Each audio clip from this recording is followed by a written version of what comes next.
హల్లెలూయా హల్లెలూయా. సంఖ్యాకాండం 8వ అధ్యాయం 1వ వచనం నుండి 4వ వచనం వరకు ధ్యానం చేద్దాం. తీసిన వారు పేజీ నెంబర్ చెప్పండి. వీరైన వారు పాత నిబంధన 117వ పేజీ నెంబర్ 8వ అధ్యాయం 1వ వచనం నుండి 4వ వచనం వరకు చదువుకుందాం. యెహోవా మోషేకు ఈలాగు సెలవిచ్చెను, నీవు అహరోనుతో నీవు దీపములను వెలిగించున్నప్పుడు ఆ 7 దీపముల వెలుగు దీప వృక్షమునకు ముందు పడునట్లు వాటిని వెలిగింపవలెనని చెప్పుమనెను. అహరోను అలాగు చేసెను. యెహోవా మోషేకు ఆజ్ఞాపించినట్లు అతడు దీప వృక్షమునకు ఎదురుగా దాని దీపములను వెలిగించెను. ఆ దీప వృక్షము బంగారు నకిషి పని గలది. అది దాని స్తంభము మొదలుకొని పుష్పముల వరకు నకిషి పని గలది. యెహోవా కనపరిచిన మాదిరిని బట్టి మోషే ఆ దీప వృక్షమును చేయించెను. చాలు, దేవునికి స్తోత్రం. ప్రార్థన చేసుకుందాం. పరిశుద్ధుడా, ప్రేమ కనికరగల తండ్రి, ఈ పరిశుద్ధ ఆదివార దినం నాయన మీకు వందనాలు. జూలై నెలలో ప్రభావ మీకు వందనాలు అయ్యా. ఈ పరిశుద్ధ ఆదివార దినం మీ పాదాల సన్నిధిలో ప్రభువ మీ వాక్కు వినడానికి, మీ శక్తితో నింపబడడానికి ప్రభువ మీ యొక్క పరలోక మర్మములు మేము గ్రహించుటకు మీరు మాకు ఇచ్చిన కృపకై స్తోత్రాలు చెల్లిస్తున్నాం తండ్రి. మీ పరిశుద్ధ పాదములకు స్తుతులు స్తోత్రాలు అయినా. ఎంతైనా నమ్మదగిన దేవుడు మీకు వందనాలు. గడిచిన కాలమంతా మీ కృపలో మమ్మల్ని భద్రపరిచి మీరు ఇస్తున్న ప్రతి విధమైన ఆత్మ అభిషేకమును బట్టి, ఆత్మ అనుభవం బట్టి మీకు స్తోత్రాలు చెల్లిస్తూ ఉన్నా.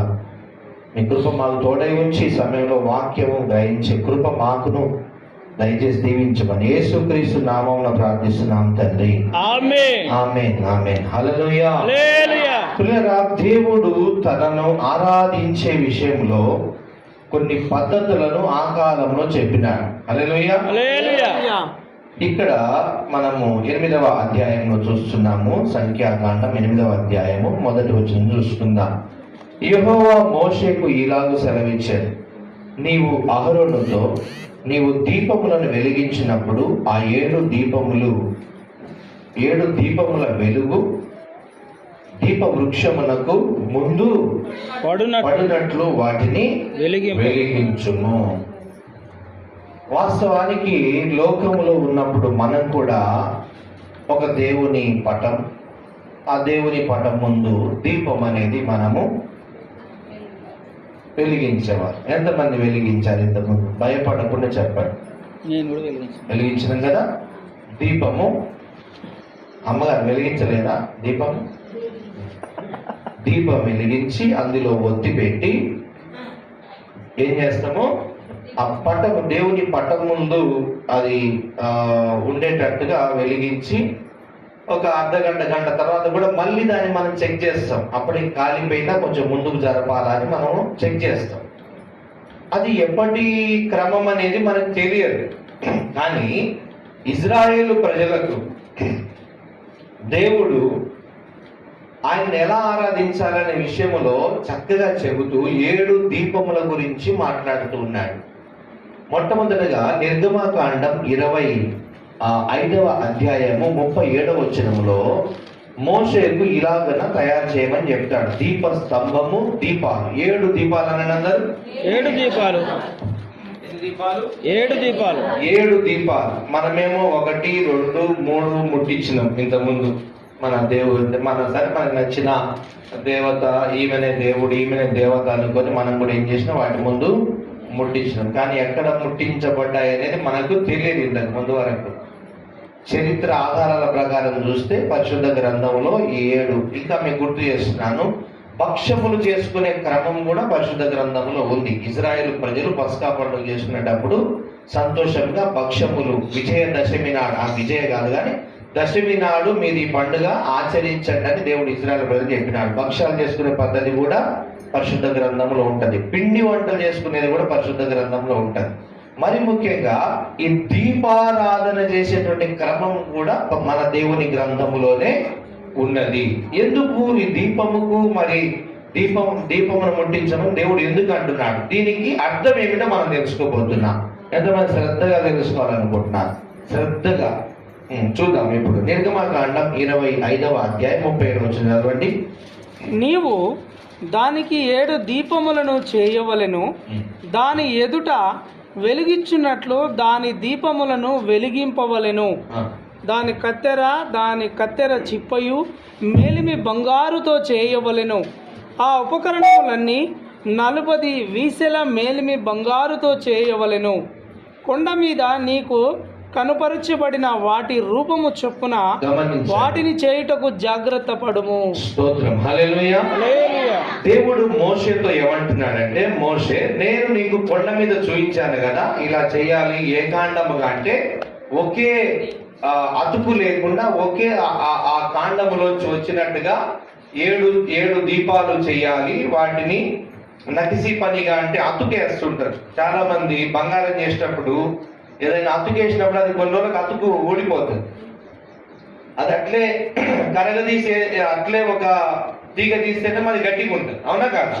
అలాగే 7 దీపాలు చేసేటప్పుడు కూడా ఎంత జాగ్రత్త కలిగి ఉండాలనేది కూడా దేవుడు మోషేకు జ్ఞాపకం చేసి ఏమంటున్నాడు, కొండ మీద నేను నీకు చూయించాను కదా. అంటే సరాసరి దేవుడు మోషేతో మాట్లాడుతున్నప్పుడు చూయించిన విధానాన్ని మోషేకు దేవుడు గుర్తు చేస్తా ఉన్నాడు. ఆయన లాగన తయారు చేసి ఈ ప్రత్యక్షపు గుడారములో ఈ దీపస్తంభమును ఉంచి ఈ సేవ చేయడానికి దేవుడు కొంతమంది సేవకులను ఏర్పాటు చేసుకుంటూ ఉన్నాడు. మనం ఈ రోజు లోకంలో చూస్తూ ఉన్నాము, గుడిలో ఒక దీపస్తంభము లేకపోతే ఇలాగ చక్కగా నిలబడి ఒక అటు ఇటు మొత్తం ఇత్తడితో ఉన్న దీప స్టాండ్లను మనం చూస్తూ ఉంటాం. మరి మన దేవుడు ఏమంటున్నాడు, 7 దీపములు ఏకాండముగా ఉన్న ఆ యొక్క బంగారంతో చేయబడిన ఆ దీప వృక్షము, ఆ దీపములు వెలగాలి. ఆ దీపములు కూడా ఎలా ఉండాలో కూడా చక్కగా దేవుడు మోషేతో చెప్తా ఉన్నాడు. మనం ఇప్పుడు ఈ మోషేతో చెప్పిన తర్వాత మోషే అహరోనుతో చేసిన పద్ధతిని మనము సంఖ్యాకాండం 8వ అధ్యాయం చూసాం. ఇప్పుడు సంఖ్యాకాండం 8వ అధ్యాయంలో మరొకసారి చదువుకుందాం. యెహోవా మోషేకు ఈలాగు సెలవిచ్చెను, నీవు అహరోనుతో నీవు దీపములను వెలిగించినప్పుడు ఆ 7 దీపముల వెలుగు దీప వృక్షమునకు ముందు పడునట్లు వాటిని వెలిగింపవలనని చెప్పుమనెను. అహరోను అలాగు చేసెను. యెహోవా మోషేకు ఆజ్ఞాపించినట్లు అతడు దీపవృక్షమునకు ఎదురుగా దాని దీపములను వెలిగించెను. ఆ దీపవృక్షము బంగారు నకిషి పని గలది. అది దాని స్తంభము మొదలుకొని పుష్పముల వరకు నకిషి పని గలది. యెహోవా కనుపరిచిన మాదిరిని బట్టి మోషే ఆ దీపవృక్షమును చేయించెను. హల్లెలూయా. హల్లెలూయా. అంటే చెప్పండి, దీపవృక్షము. దీపవృక్షము. నేను మరలా గుర్తు చేస్తున్నా, మందిరం లేదని చెప్పండి అన్నప్పుడు గట్టిగా చెప్తే మనకేమైందంటే, మనం ఒక పదాన్ని చెప్పినప్పుడు మన మైండ్కి గుర్తుంటుంది. గుర్తున్నప్పుడు అది మనకి ఎప్పుడు గుర్తుంటుంది. దేవుని స్తోత్రం కనుక హల్లెలూయా. యేసు రక్తం ప్రతి పాపం నుంచి మనను పవిత్రులుగా చేసిన వాక్యం, అది మనం ఎప్పుడు తలుచుకుంటాం కాబట్టి అది గుర్తుంటుంది. మన పాపాలని క్షమించబడ్డ యేసే రక్తం ద్వారా మనకు గుర్తుంటుంది.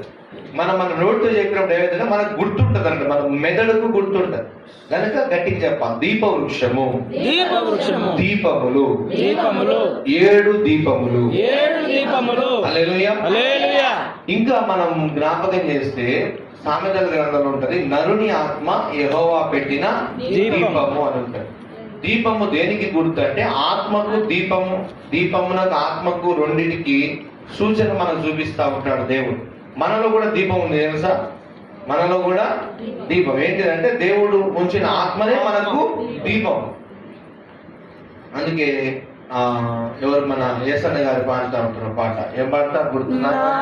దీపము యేసయ్యా నీవు వెలిగించినావు, సుడి గాలిలోనైనా జడివానలోనైనా ఆరిపోదులే నీవు వెలిగించిన దీపము. నీవు వెలిగించిన దీపము,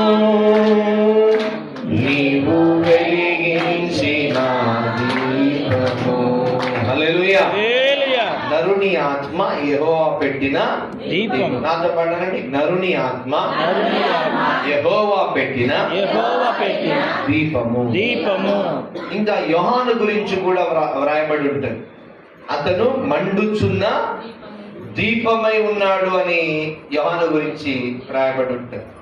అయితే 7 దీపాల యొక్క ఉద్దేశం ఏంటిది అంటే, దేవుడు ఈ భూ ప్రపంచం మీద తన కార్యాలు చేయడానికి 7 ఆత్మలను ఆయన ఏర్పాటు చేసుకొని ఆ 7 ఆత్మల ద్వారానే ఆ కార్యం చేశాడు. అందుకే 7 ఆత్మల గురించిన ప్రస్తావన 7 దీపములకు గుర్తు.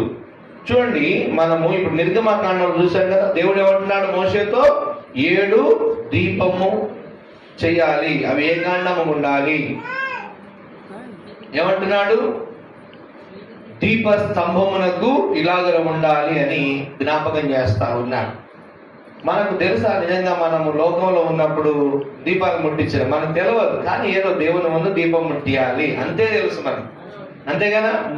కానీ పరిశుద్ధ గ్రంథంలో మనం పుట్టక మునిపే ఇదిగో గ్రంథంలో రాయబడినది ఏంటిదంటే, ఈ దీపము అనేది దేవుని ఆత్మకు గుర్తు, మన ఆత్మకు గుర్తు.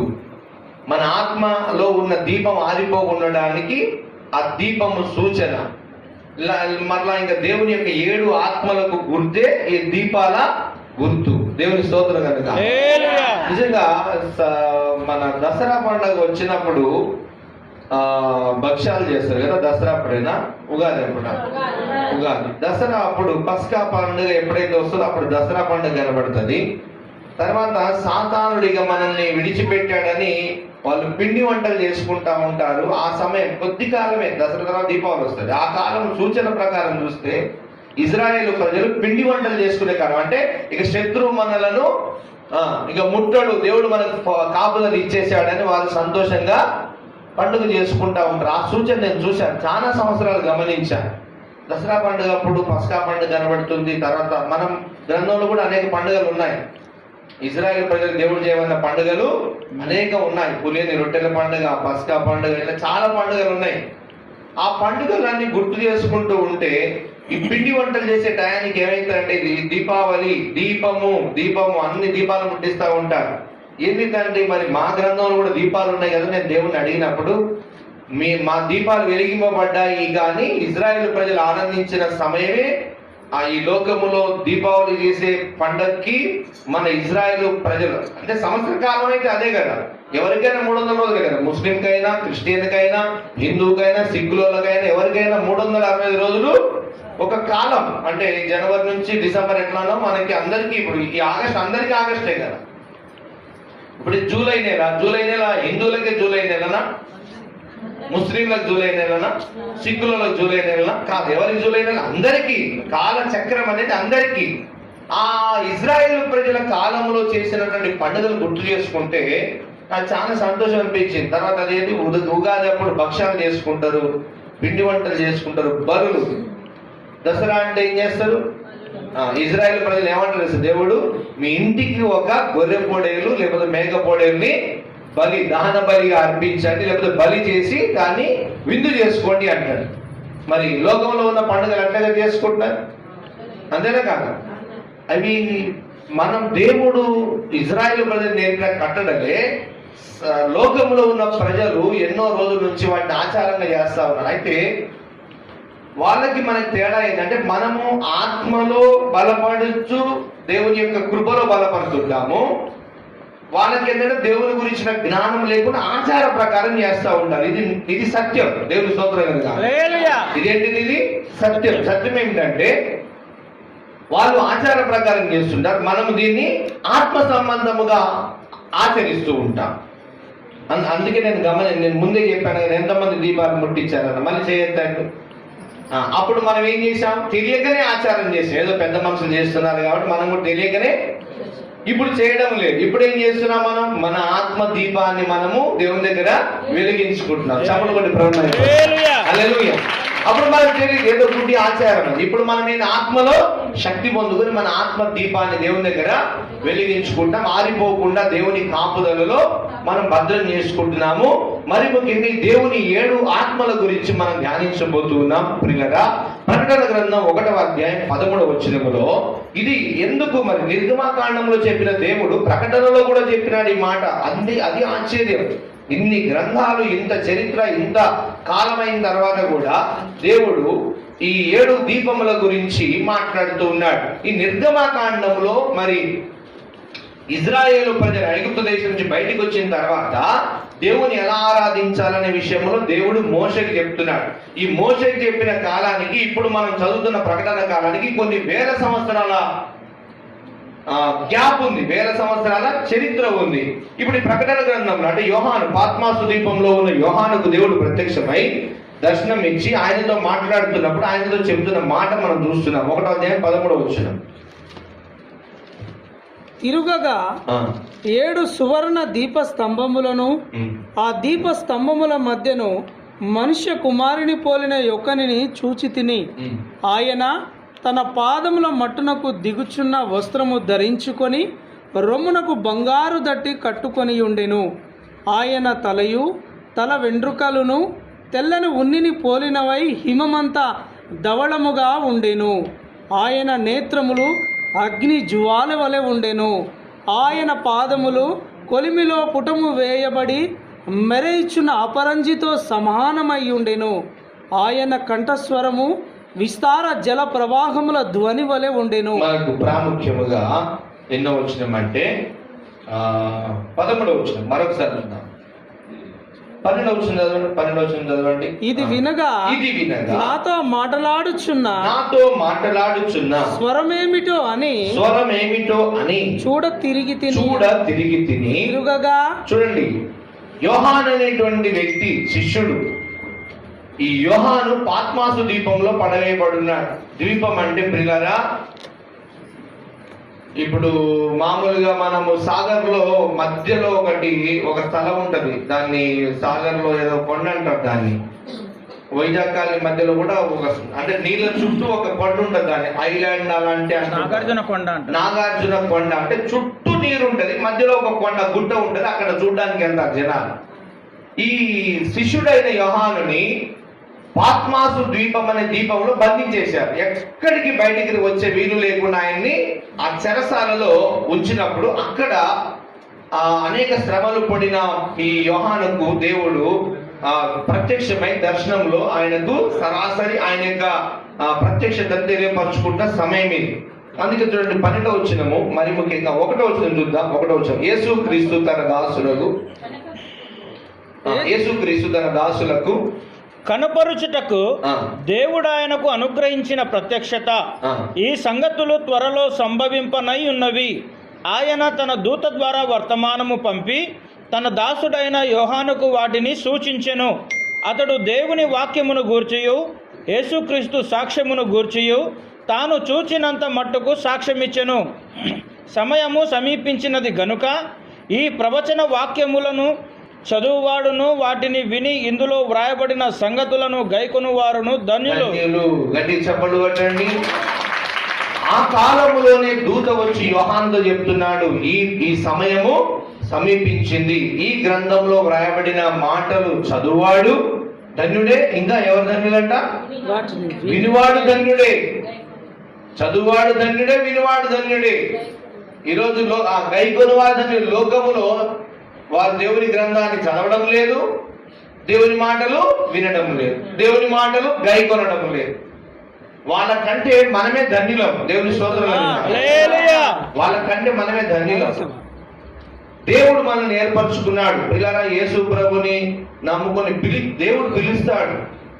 ఆ రోజు 12 మంది శిష్యులను కూడా దేవుడు మనకంటే వారు పేదరికంలో ఉన్న వారిని పిలుచుకున్నాడు. మనం గడిచిన దినాల్లో మనం చూసి ఆయన ఎవరికి ప్రకటన చేశాడంట? యేసయ్య సామాన్య జనులకు వాక్యం ప్రకటించినదంట. మనం సామాన్య జనులమే, మనకు కూడా దేవుడు ఆ వాక్యాలను ప్రకటింపజేస్తా ఉన్నాడు. అయితే మరి ముఖ్యంగా దేవుని ఆత్మ మనలను నడిపిస్తూ ఉన్నది. దేవుని స్తోత్రం. దేవుని ఆత్మ మనలను నడిపిస్తూ ఉన్నది. 2వ వచనం, 1వ అధ్యాయం 2వ వచనం. అతడు దేవుని వాక్యమును గూర్చియు యేసుక్రీస్తు సాక్ష్యమును గూర్చియు తాను చూచినంత మట్టుకు సాక్ష్యం ఇచ్చెను. దర్శనంలో చూస్తున్నాడు మొత్తం. దేవుడు అతని ఆత్మను వశం చేసుకొని చూపిస్తున్నాడు. అంతా దేవుడు చూపిస్తున్నప్పుడు దూత వెంట ఉన్నాడు. దూత వెంట ఉండి చెప్తున్నాడు, ఇదిగో అది చూపిస్తున్నదంతా అర్థం కావడానికి ఎవరు చెప్తున్నారు? దూత వివరిస్తా ఉన్నాడు వెనక యోహానికి. మనకు కూడా ఒక్కోసారి నిద్రపోయినప్పుడు కల వస్తుంది. ఏమొస్తుంది? కల వస్తుంది. కల వచ్చి తెల్లారినంత వరకు అర్థం కాదు. తెల్లారిన తర్వాత కల వేరు, ప్లీజ్ చూస్తే ఇంటి పక్కన మన రూమ్ కనబడుతుంటది. కానీ అంతకంటే ముందు ఏం కనబడుతుంది మనకు నిద్రలో? కలలో ఉన్నప్పుడు మనం ఏదో ఒక లోకంలో. అయితే ఇక్కడ కూడా యోహాను ఆత్మవశుడై దేవుని యొక్క విషయాలన్నిటినీ దేవుడు చూసేటట్టుగా చూపించినాడు. అప్పుడు దూత వివరిస్తూ చెప్తా ఉన్నాడు. మనం 12వ వచనం చూద్దాం. ఆ స్వరము వింటా ఉన్నాడు. దేవుని స్వరం వింటున్నప్పుడు 12వ వచనం చదువుదాం. ఇది వినగా నాతో మాట్లాడుచున్న స్వరం. 10వ వచనం చదువుదాం, వివరంగా అర్థమవుతుంది. 10వ వచనం. ప్రభువు దినమందు ఆత్మవశుడనై ఉండగా ఏమయ్యాడంట యోహాను? ఆత్మవశుడు. ఏమయ్యాడంట? ఆత్మవశుడనై ఉండగా. ఒక మాట మీకు గుర్తు చేయాలి. ఈ రోజుల్లో అక్కడక్కడ భయంకరమైన విగ్రహారాధన చేసేటువంటి ప్రజలు, కొప్పులు పెట్టుకొని ఉన్న ప్రజలకి వీళ్ళకు గురువు ఉంటాడంట. ఆ ప్రాంతానికి వెళ్ళి వాళ్ళు అక్కడికి వెళ్ళి వాళ్ళ వశమైపోతారంట. రాత్రంతా ఇక వాళ్ళు ఏది చెప్తే అదే. ఇక వాళ్ళకు వశం అంటే మీరు నమ్మరు, కానీ ఇది మీరు తెలుసుకోవాలి. వారు ఏ స్థితిలో ఉన్నారో కూడా వారికి అర్థం కాకుండా వారి మత్తులో ఉంటారంట. అర్థమైందా మీకు? అది ఏంటిది?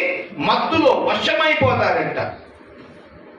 ఏదో ఈ అమావాస్య పున్నాలు నేను భయపడను. యేసుప్రభు మాటలు ధైర్యంగా చెప్తాను నేను. ఎందుకంటే ప్రతి గంట జవాబు ఉంటుంది కాబట్టి నేను చెప్తాను. జవాబు లేదు నేను చెప్పను. వీళ్ళు వెళ్తారంట. వెళ్ళి అక్కడ ఏదో పూజలు చేసిన తర్వాత ఆ పూజలో వాళ్ళ గురువు దగ్గర కూర్చున్నప్పుడు ఆ గురువు ఏదో చెప్పినప్పుడు ఆ గురువు వశంలోకి వెళ్ళిపోయి గురువు ఏది చెప్తే అది చేయడము. వాళ్ళు అలాంటి పద్ధతిని వాళ్ళు ఏది చెప్తే ఆ గురువు చెప్తే అది చేయడము, ఆ గురువు వశమైపోవడం, ఆ గురువు భక్తిలో మునిగిపోవడాన్ని వాళ్ళే వచ్చి చెప్తా ఉంటారు. మాకు గురువు ఉంటాడు, ఆయన ఎంత చెప్తే అట్లా చేస్తుంటాం, ఆ రోజు మేము పోతాం, పూజలకు పోతాం, ఇది చేస్తాం అని చెప్పేస్తుంటారు. వెంటనే ఆ యొక్క స్పిరిట్, ఆ దెయ్యపు ఆత్మ వాళ్ళ మీద ఆవరించి అది ఏదైతే శక్తిని విడుదల చేస్తారో అది వాళ్ళ మీదకి ఆవరింపజేస్తారు. మీకు తెలియదు, చాలా భయంకరమైన పరిస్థితులు ముందున్న కాలం రాబోతున్నాయి. అప్పుడప్పుడు ఊర్లలో కూడా అవతరించినవి చాలా. చూసినప్పుడల్లా ప్రార్థన చేస్తూనే ఉంటారు. అది అపవిత్రాత్మన దేవుని ఆత్మన అనేది మనకు తెలుసు. దేవుని స్తోత్రం కనుక. ఏంటిది? అపవిత్రాత్మ. మరొక దినాన్ని నేను ఒక ప్రయాణం హైదరాబాద్ నుంచి వస్తా ఉంటే నా ముందు సీట్లో ఒక స్త్రీ కూర్చొని ఉంది. పాపం నెత్తి కొప్పంతా భయంకరంగా ఉంది. చాలా మంచి శరీరం, కానీ మొత్తం పీడిస్తుపోయినట్టు అయిపోయింది. నేను చూస్తా ఉన్నా. ఏంటిదంటే దేవుడు అంటాడు ఆ దురాత్మ అంటే ఆమె ఆహ్వానించుకున్న దురాత్మని పీడిస్తుంది. గుర్తుపెట్టుకోండి, ఒక వ్యక్తికి మామూలుగా దురాత్మ ఆవరించదు. అది ఆమె రా, నన్ను నా హృదయంలోనికి రా అని మనం దేవుని ఆత్మను ఎట్లా ఆహ్వానిస్తామో వాళ్ళు దురాత్మను ఆహ్వానిస్తున్నప్పుడు ఆ దురాత్మ వాళ్ళని ఏం చేస్తాడో వశం చేసుకుంటారు. దేనికి మాట చెప్తున్నా నేను? వశం చేసుకున్నప్పుడు అది ఎట్లంటే అట్లా పీడించేస్తుంది వాళ్ళని. మీరు చూడండి, వాళ్ళ ముఖంలో కళ ఉండదు. శరీరం అంతా మన పీడ్చుకపోయినట్టు ఉంటుంది కొంతమంది శరీరం. కొంతమంది ఆ భయంకరమైన ఎఫెక్ట్స్ ఉంటాయి. కొద్ది కాలానికి వాళ్ళకి అర్థమైంది మేము సాతాను వశంలో. వాళ్ళకి ఇప్పుడు అర్థం కాదు. వాళ్ళు ఒకసారి దేవుని దగ్గరికి వస్తే వాళ్ళు ఎక్కడున్నారో వాళ్ళ తర్వాత సాక్ష్యం ఇస్తారు. చాలా మంది సాక్ష్యం ఇచ్చారు అట్లా. ఈ దేవతల వశములో, మత్తులో, సాతాను వశంలో, కొన్ని క్షుద్ర పూజల వశంలో ఉండి బయటకు వచ్చిన వాళ్ళు 100 మంది ఉన్నారు. అందుకే నేను సాక్ష్యం చెప్తున్నాను. హల్లెలూయా. చూడండి ఇక్కడ యోహాను ఏమయ్యాడంట? అప్పుడు ప్రభు దినమందు ఆత్మవశుడనై ఉండగా బూరధ్వని వంటి గొప్ప స్వరం. చూడండి ఏమైపోయాడు? దేవుని వశములోకి వెళ్ళిపోయాడు. ఎవరు? యోహాను. ఎవరు చెప్పండి? ఎవరు? భక్తుడైన యోహాను. ఎవరి వశంలో వెళ్ళిపోయాడు? దేవుని వశంలోకి వెళ్ళినప్పుడు దేవుడు తన గురించి అంతా చూపిస్తున్నాడు. దేనికంటే నేను ప్రత్యక్షపరచబడబోతున్నా, నేను ప్రజలకు ప్రత్యక్షమయ్యే సమయము వచ్చింది. తర్వాత నేను ఎలా ఉన్నానో ప్రజలకు చెప్పాలి గనక ఇదిగో నా గురించి ఇంత వివరించి చెప్పమని ఈ యోహాను దేవుడు బయలుపరిచిన గ్రంథమే ఈ ప్రకటన గ్రంథం. దేవుని స్తోత్రం కలుగాలి. దీన్ని ప్రత్యక్ష గ్రంథం అని కూడా అంటారు. ఏమంటారు దీన్ని? అంటే దేవుడు ప్రత్యక్షమై తన శక్తిని, తన కార్యాన్ని, ఈ యుగాంతాన్ని, తర్వాత యేసు ప్రభునందు వినాలి తలపైకి ఎత్తి, యేసు ప్రభునందు విశ్వాసం ఉంచిన వారు గొర్రె పిల్ల భార్య సంఘముగా ఎలా చేర్చబడతారు, వాళ్ళు ఎలా దేవుని రాజ్యంలో చేరుతారు. ఏదో మేము పోతాం, బాప్తిసం తీసుకున్నాం, మేము పరలోకి పోతాం అంటే కుదరదు. దేవుని ఏడాత్మలు, ఆ ఏడాత్మల సహాయం ద్వారా మరలా ఏడాత్మలు కూడా గొర్రె పిల్ల భార్య, ఆమె ద్వారానే ఈ సంఘం ఎత్తబడుతుంది, సంఘం సమకూర్చబడుతుంది. ఎవరికి వాడు పైకి వెళ్ళిపోతాం అన్నట్టు ఏముండదు. కొన్ని సినిమాలలో ఎవరి కాలు వెళ్ళిపోతాం కాదు. దేవుడు ఒక క్రమం పెట్టాడు. ఆ క్రమం ప్రకారమే ఈ గొర్రె పిల్ల సంఘం ఎక్కడైతే ఉంటుందో ఆ సంఘం ద్వారానే ఈ యొక్క లోకంలో ఉన్న పరిశుద్ధ గుంపు అక్కడ చేర్చబడి అక్కడి నుంచి గొర్రె పిల్ల వివాహానికి వెళ్తారు. దేవుని స్తోత్రం చెప్పండి. మేము ఎక్కడ పడితే అక్కడ ఉన్నాము, ఏదైతే ఏదైతుంది అంటే అది కాదు. దేవుని క్రమం కాదది. ఎందుకు 7 దీపాల గురించి నిర్గమకాండంలో చెప్పిన దేవుడు మళ్ళీ ఎక్కడ చెప్తున్నాడు? ప్రకటనలో గుర్తు చేస్తారు. అంటే ఎంత ప్రాముఖ్యత ఉంటే ఆ 7 దీపాల గురించి, 7 ఆత్మల గురించి చెప్పుకుంటాడు అక్కడ దేవుడు. హల్లెలూయా. చూద్దాం 11వ వచనం. నీవు చూచుచున్నది పుస్తకములో రాసి ఎఫెసు, స్ముర్న, పెర్గము, తుయతైరా, సార్దీస్, ఫిలదెల్ఫియా, లవోదికయ అను 7 సంఘములకు పంపుమని చెప్పుట నా వెనుక వింటిని. ఇది వినగా ఆ శబ్దం వస్తుందట, గంభీరమైన శబ్దం వస్తున్నప్పుడు ఏంటిదా అని తిరిగినాడంట. ఎవరు? యోహాను. ఏంది ఆ స్వరం అని తిరిగినప్పుడు చూడండి ఇప్పుడు 12వ వచనం.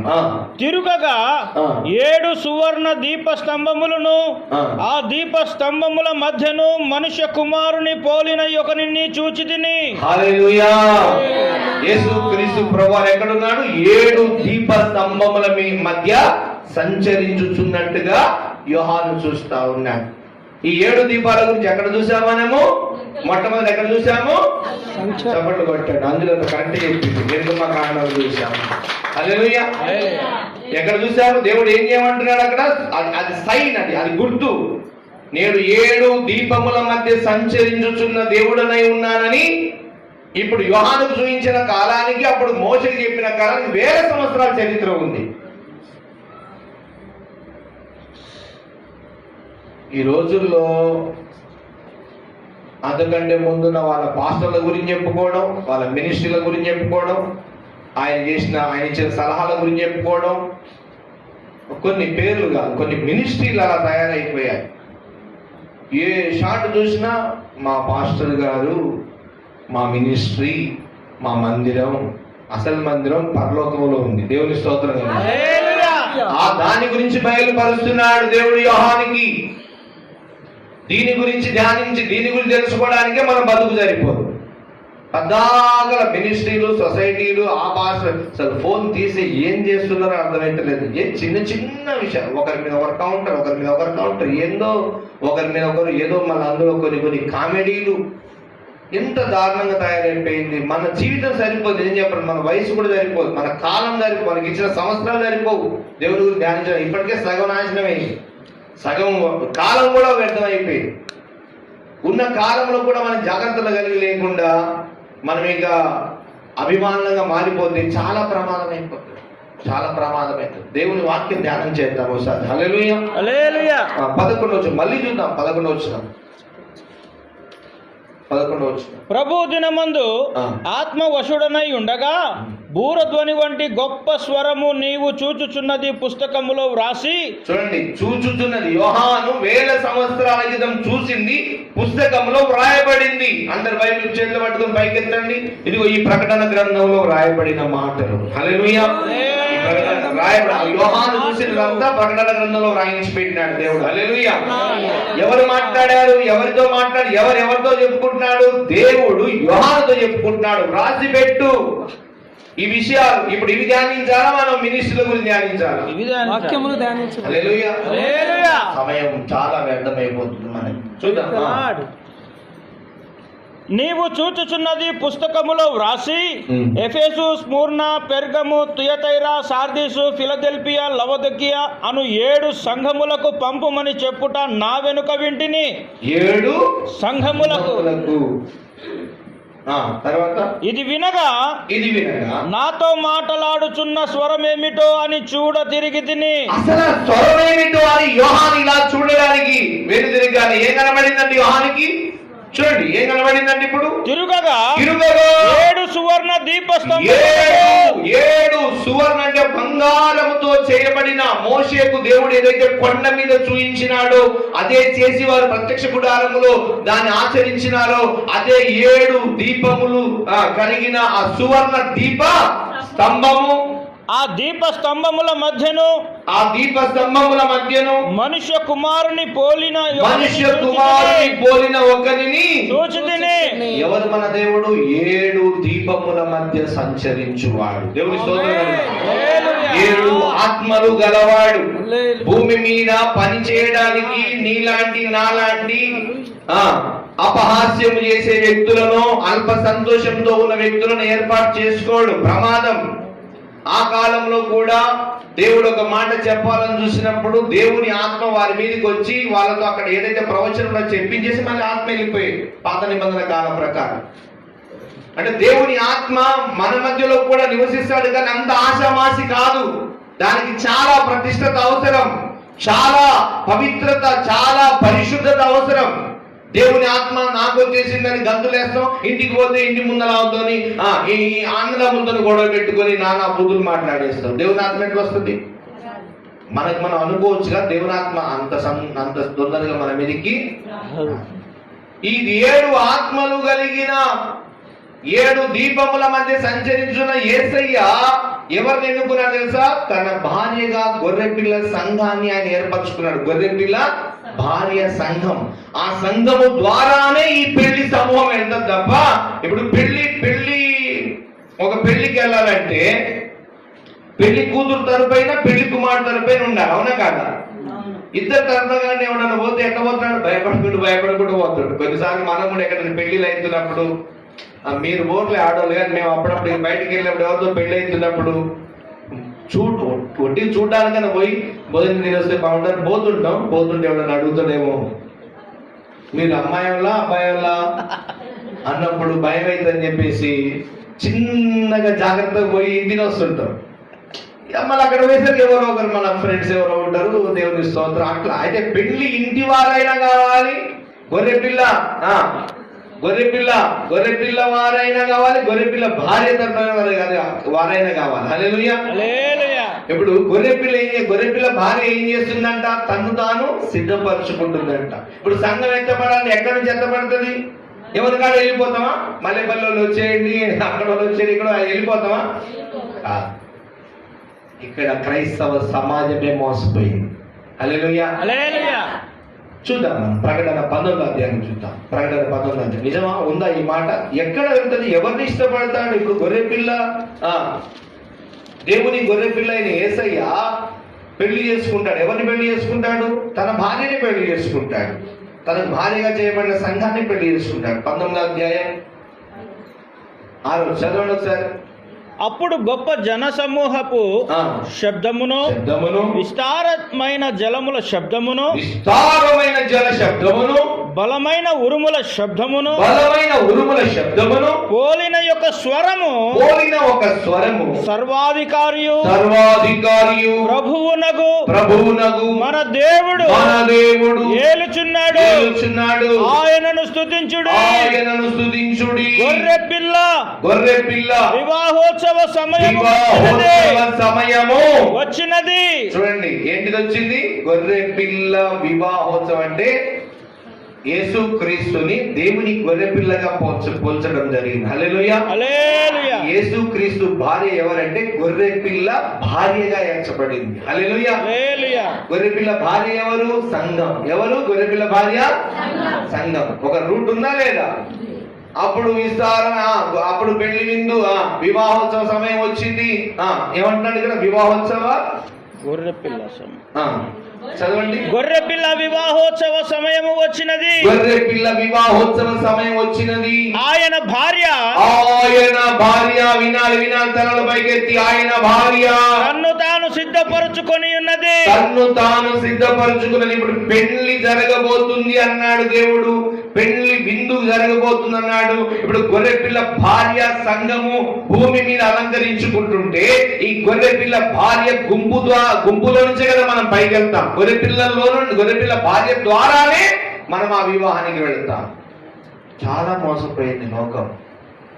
లూథరన్ అంటాడు ఒకడు, బాప్టిస్ట్ అంటాడు ఒకడు, ఎబ్రోన్ అంటాడు, మా హోసన్న అంటాడు, సిఎస్ఐ అంటాడు, తర్వాత ఏంటది ఆర్సిఎం అంటారు, మాది పెద్ద కోస్త అంటాడు, ఇంకోటి గొంతు కోస్తామంటాడు.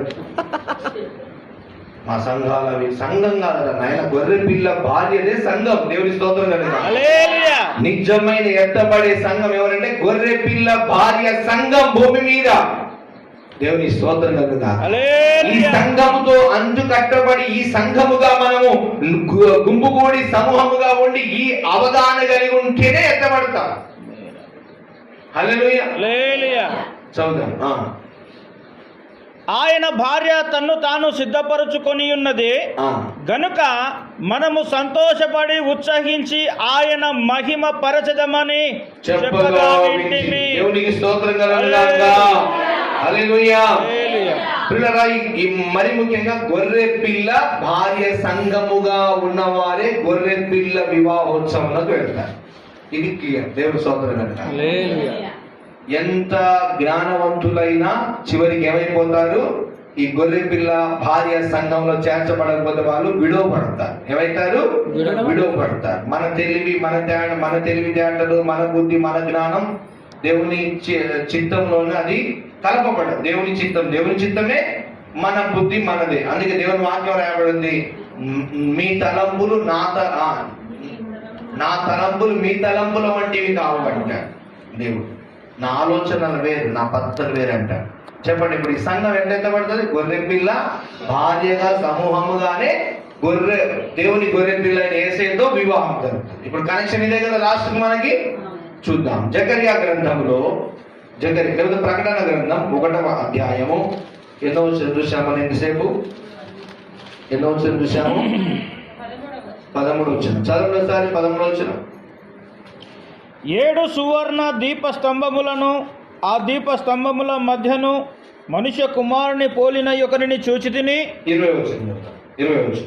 కాగా నీవు చూచిన వాటిని, ఉన్న వాటిని, వీటి వెంట కలుగబోవు వాటిని, అనగా నా కుడి చేతిలో నీవు చూచిన 7 నక్షత్రములను గూర్చిన మర్మమును, ఆ 7 సువర్ణ దీపస్తంభముల సంగతియు వ్రాయుము.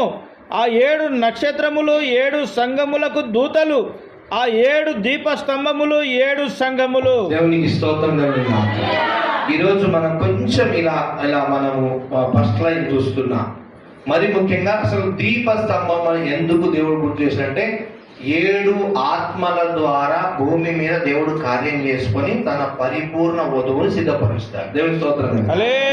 ఎవరిని సిద్ధపరుస్తాడు? మనకిష్టం వచ్చిన సంఘాలను కాదు, మనకిష్టం వచ్చిన పద్ధతులను కాదు. మన చర్చి పేరు కూడా ఇంతకుముందు 2 పేర్లు పెట్టినాం. ఫస్ట్ ఎల్షదాయి ప్రార్థనా మందిరం, తర్వాత యేసయ్య మందిరం అని పెట్టినాం, తర్వాత దేవుడు యేసుక్రీస్తు కృపా సంఘం అని పెట్టామంటే ఇది ఆయనదే మందిరం. ఎవరి పేర్లు ఉండవు. ఏంటి? యేసుక్రీస్తు కృపా సంఘం. పిల్లరా, గొర్రె పిల్ల భార్యగా ఉన్న వారే ఎంత వివాహానికి వెళతారు. నిజమా అబద్ధం? ఈ మాట నిజం. అమ్మాయి తరపున వాళ్ళందరూ పెళ్లికి వెళ్తారు. అమ్మాయి తరపున కాని వారు వెళ్తారా? ఎవరికైనా ఆ విందుకు ఆహ్వానం ఉంటుందా? ఉండదు. అబ్బాయి తరపున వారికి అబ్బాయి తరపున ఆహ్వానం ఉంటుంది, అమ్మాయి తరపున వారికి అమ్మాయి తరపున ఆహ్వానం ఉంటుంది. జకర్యా గ్రంథం 1వ అధ్యాయం 4వ అధ్యాయం 1-2 వచనాలు చూద్దాం. వీటి గురించి ప్రవక్తలు చాలా మాట్లాడినారు. ముఖ్యంగా మనం జకర్యా గురించి చూద్దాం.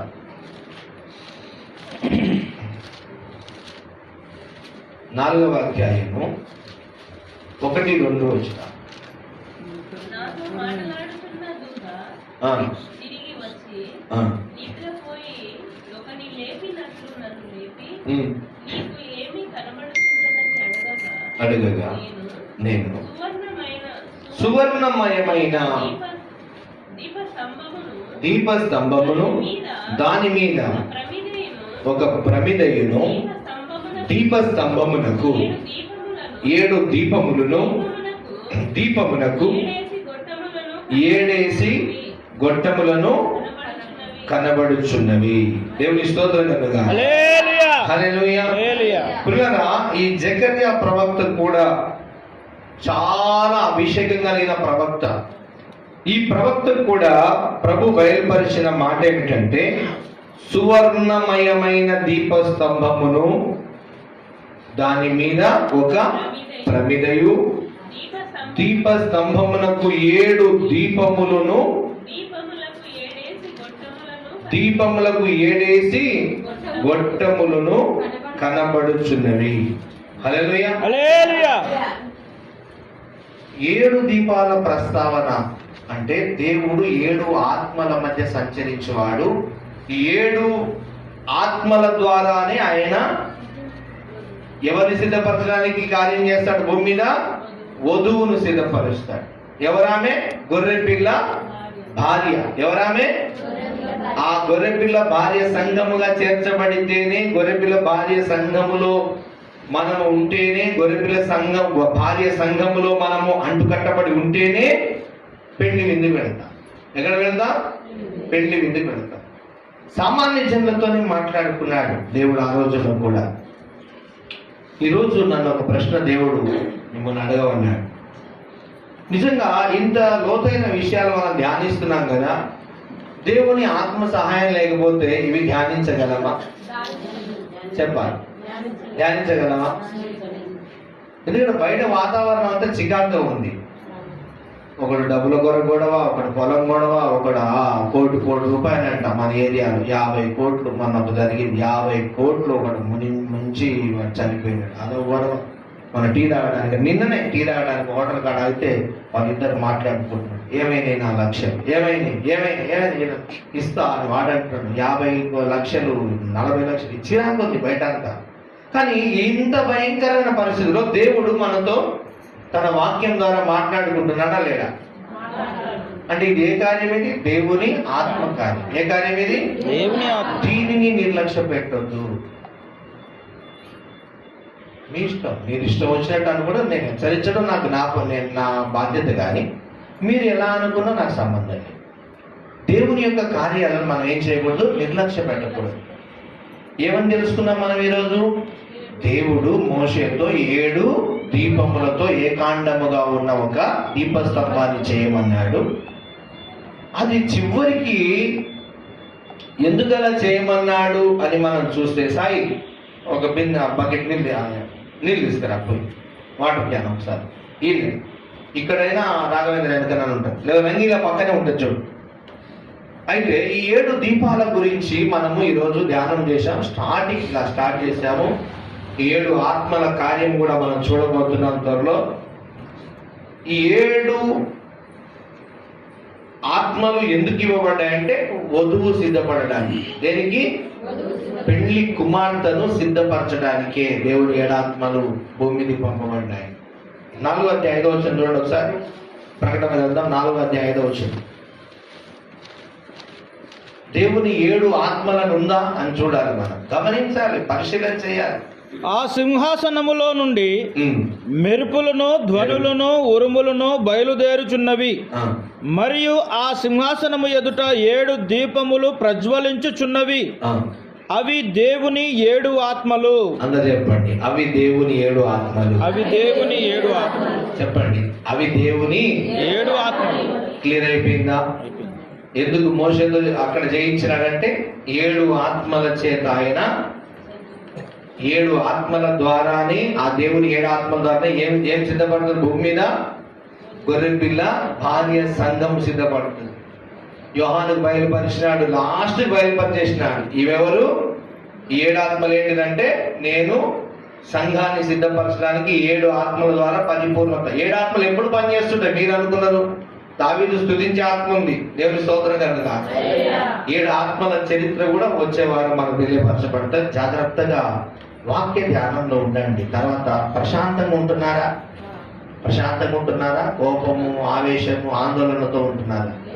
ప్రశాంతంగా ఉండాలి. ఎందుకంటే లోకం ఉంది, ఇష్టం వచ్చిన చికాకులు ఉంది, ఉంటాయి, బాధలు, శ్రమలు, కష్టాలు, ఇబ్బందులు ఉంటాయి. అందులో నుంచి మన దేవుడు ఏం చేస్తాడంటే, ఇప్పుడు మనం సెంటు వాడుతుంటాం, కొంతమంది దాన్ని సుగంధ పరిమళం అంటారు తెలుగులో, సుగంధ పరిమళం. దాన్ని ఎలా చేస్తారంటే మంచి పరిమళ వాసన వచ్చే పూలను ఒక గ్రేడింగ్ చేసి అందులో ఉన్న వాసనను వాళ్ళు ప్యాక్ చేసేస్తారు.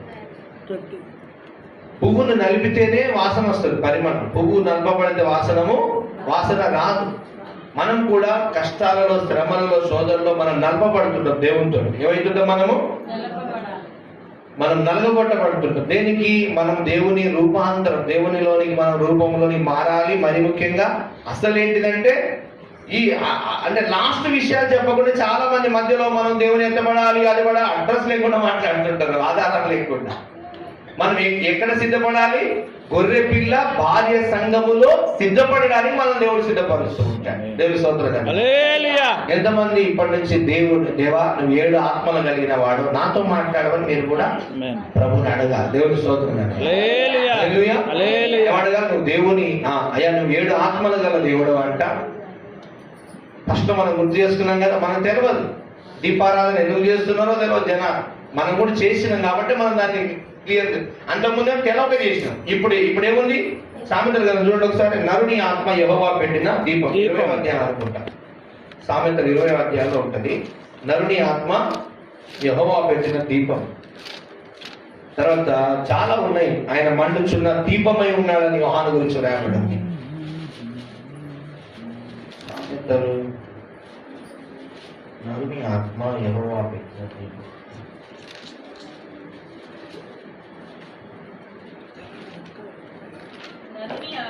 ఎన్నో అధ్యాయం అమ్మా? 20 వచ్చిన. నరుని ఆత్మ యెహోవా పెట్టిన దీపము, అది అంతరంగములను శోధించును. దేవుని స్తోత్రం. గమనించారా? అందరు చెప్పండి. ఆత్మ, దీపం కనెక్షన్ ఉందా లేదా?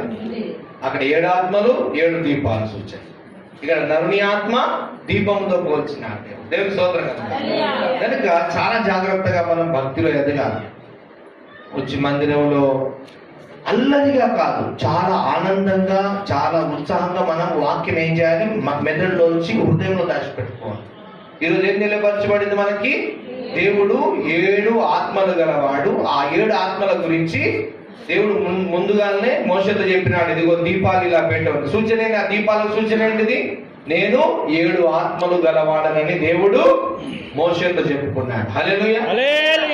ఎవరు మన దేవుడు? అందరు చెప్పండి. 7 ఆత్మలు గలవాడు. ఎవరు మన దేవుడు? 7 ఆత్మలు గలవాడు. దేవుడు ఎవరు? దేవుడు భూమి మీదకి ఏం పంపినాడు? 7 ఆత్మలు పంపినాడు. ఏం పంపినాడు? ఎందుకు పంపినాడు? గొర్రె పిల్ల భార్యను సిద్ధం చేయడానికి. ఏ కాలంలో ఎవరు సిద్ధం? మనకంటే ముందు 100 ఏళ్ల క్రితము, 200 ఏళ్ల క్రితం, 1000 ఏళ్ల క్రితము, 5, 6, 2-3 వేల ఏళ్ల క్రితము కూడా భూలోకంలో మళ్ళా జీవించినారు. వాళ్ళు చనిపోయినారు. కానీ వారి ఆత్మలు ఏవైతే పరిపూర్ణంగా ఈ గొర్రెపిల్ల భార్య సూచన కలిగి ఉంటారో వారే ఈ గొర్రెపిల్ల పెళ్లి విందుకు వెళ్తారు. దేవుని స్తోత్రం. ఇప్పుడు పెళ్లి పీటల మీద పెళ్లి కూతురు కూర్చుంటుంది, అవునా? పెళ్లి కూతురు మరి పెళ్లి కుమారుడు ముందు కూర్చుంటే పెళ్లి కూతురు ఎదురు కూర్చుంటది.